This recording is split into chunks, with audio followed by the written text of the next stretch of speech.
नमस्कार मंडळी, कसे आहात तुम्ही सगळेजण? मजेत ना? आम्ही पण मजेत.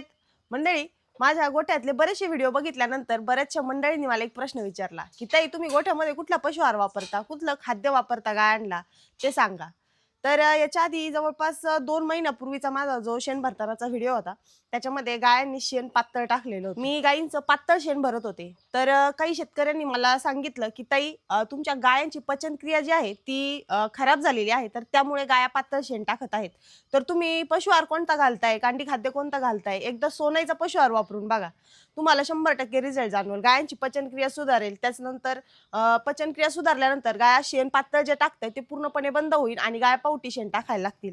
जवळपास 1.5 ते 2 महिने झाले तेव्हापासून मी सोनाईचा पशुआहार वापरतेय, प्राईम हा.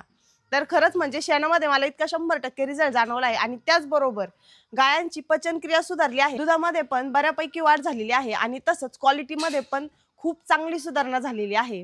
तर मंडळी, हा आहे सोनाईचा प्राईम पशुआहार. तर हा मी आमच्या गोठ्यामध्ये वापरतोय.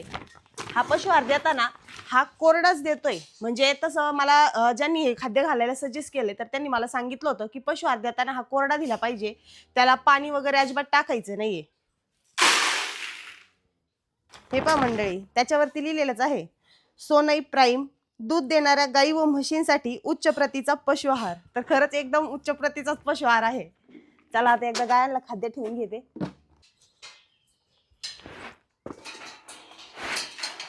खाद्य देताना कोरडं देतो, त्याच्यामुळे एकदम भारी खाऊन घेतात त्या.